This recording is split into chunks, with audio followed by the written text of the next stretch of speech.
Hi, I'm Dave Cometti and this is Adam McRavaney and we're back for the 2012 Grand Final.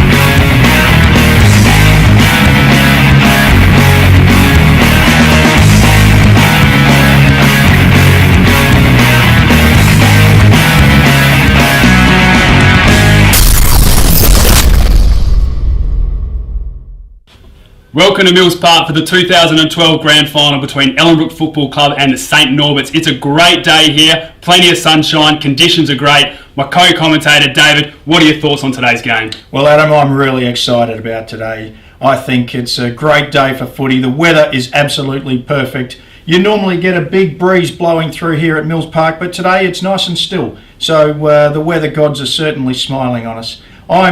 I'm going Ellenbrook all the way today, Adam. They've been the favourites all year. They finished on top of the ladder. They've won 2 of the 3 occasions between these two clubs, and I've got no reason to change my tip. Can I ask who you think is going to be best on ground for this game? Well, I've been saying all week that Carl Bishop, I watched him train. He looked prime for this game. He's ready to go. He's my tip. That's great. And we're now going to go to Steve Burgess, who's a coach of the Ellenbrook Football Club, and hear his thoughts from the year. Firstly, thank you for joining us. My pleasure.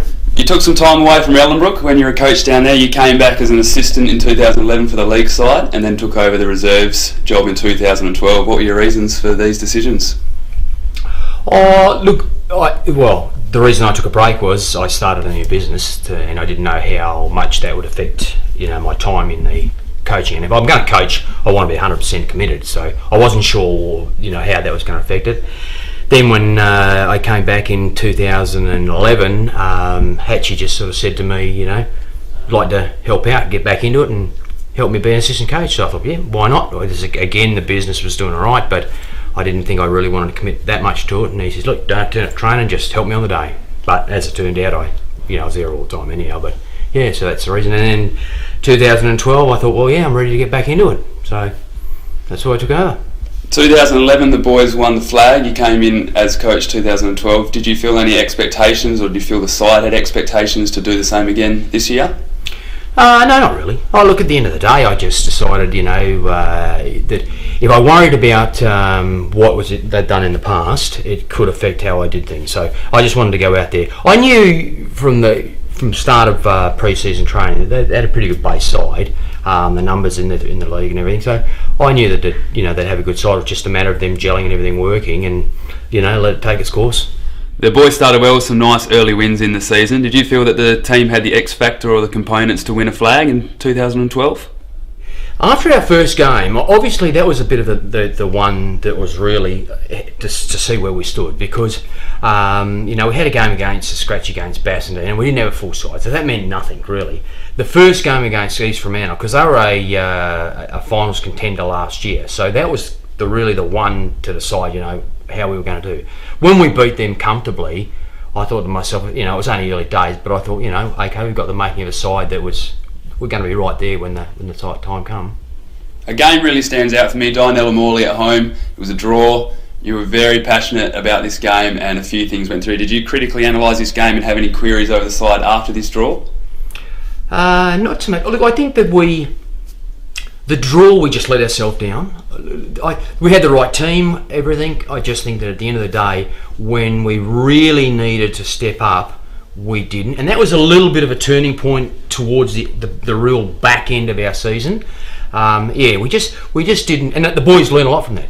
They knew that you couldn't play football playing one half. You had to play 2 strong halves football against sides like that. So we all learned something from it. It was we had a good side, but we just let ourselves down towards the end of it.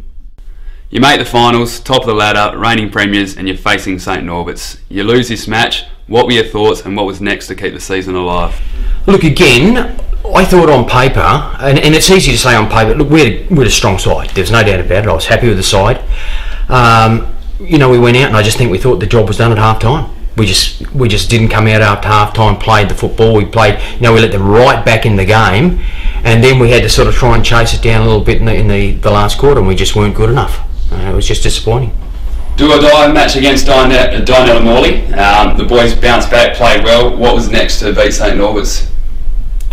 Much the same. If anything, in that game, I'll be honest, I never wanted to play them at all. I really didn't want. Out of all the teams that we played, they were the team I feared the most, Darnell and Morley. So to beat them in the second half, to run over them was like fantastic. That gave me the confidence that, okay, we could do St Norbert's, because up to that St Norbert's game, our second halves have been very strong, and that was the first time in probably 5 or 6 weeks that really our second half was very poor. So I knew now we're back on track with it, then we're good, yeah. You made a few changes to the grand final squad. How hard was this on a personal note, and how hard was it to tell the lads on the day? Massively. Absolutely massively. Like at the lead up, even the couple of games before that, we had to make some decisions. We chewed over it for so long, and it was like, and it wasn't only that particular selection night. Prior to that, I'd been talking to both Jauncey and Caps, and about put a side together in your mind.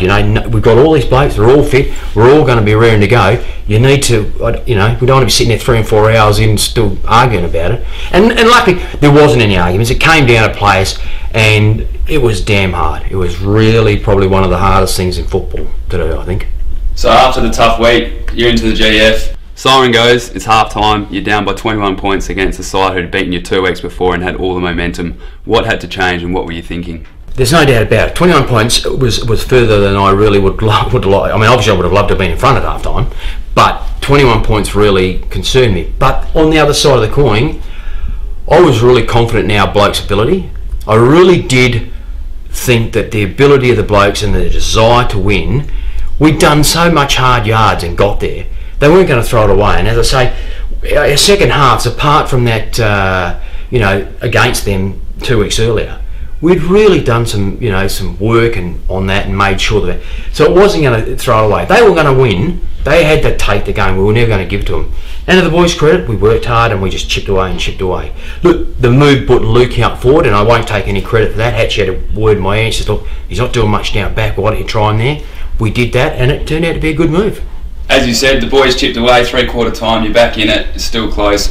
What was your last message for the lads to try and get this game back and win the premiership? Look, I just think that we needed to do what we were doing. So there was no. We chipped away enough, and we were well within striking distance coming into that last quarter. The game was in the balance, and we were certainly there to, if we wanted it, where to take it. I don't think for me any sort of jumping up and down and really, heroic speech is what was needed. And I think in my speech it was like that. It was just the basics. We just needed to go out when we had control of the ball, use the ball, and just all the things that had got us there really during the season. Don't panic, don't worry about anything else. Just worry about getting the ball, using it right, and that's all we did. And I think we did that. So last quarter, multiple lead changes. The game was up for grabs even in the last few seconds. Siren finally goes. What was the feeling? Oh, look, probably for the first 10 seconds, it was like the most amazing feeling. It was amazing. I can remember, and I only remember bits and pieces of it. I remember how, and to his credit, Jenko was a great big part of the winning, for the season. And after the game, he was just like ecstatic, and it was like that rubbed off. And then to see the league boys, and they were ecstatic about it. And then, I think I had just about every single player come to me, and there was that's league and reserves and Colts blokes, and it was just that feeling of we've done it, and to win by a point. That's pretty heart-stopping, but we got there. When reflecting on it now, how would you explain this year and the Ellenbrook Eels of 2012? I'd explain them as a dedicated lot of blokes. It's only amateur football, but they had a desire. They worked together as a team. They gelled, and they really did. That passion. They had the passion of wanting to win. Some of them it was obviously for maybe wanting to go back to back. We only had 11 players in that side that played in 2011. So half the side were new, and it's like anything. You get there. It's a lot of hard yards. I've often said to blokes, you do a lot of hard yards during the season, you got to make it work for you.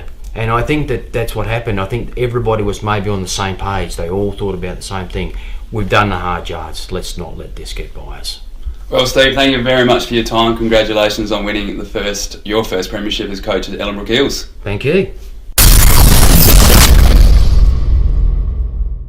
Okay, wise words from the coach, Steve Burgess there. Now, Adam, we've heard about my thoughts for the game. I want to ask, what are your predictions? Who do you think will win this game, and who do you think will take out the medal? Well, David, I'm glad you asked me because I feel that we've got some knowledge on this. 11 premiership players that played from last year in this Ellenbrook side again this year, and I think that is pivotal. That is going to be massive for the game. That experience you cannot sell. So that's going to be very big. I think the names of Robertson, Hawthorn, Bishop, they are big names for Ellenbrook, and I think they're going to get the job done here again today in a close one. Yeah, I agree. So they're the players that you think will be key for Ellenbrook. What are your predictions, mate? Who's going to win this game? Look, I'm going to go Ellenbrook by under 10 points. I'll say 9. We'll go with 9 points for Ellenbrook. And I'm going to go with Alan Robertson to win the medal here. Looking at the game as well, there's obviously 2 teams being played. What are your thoughts on St Norbert's Football Club? Well, look, they've been a decent club all year. They certainly have underperformed relative to Ellenbrook, who finished on top. They won't let this one slip away too easily.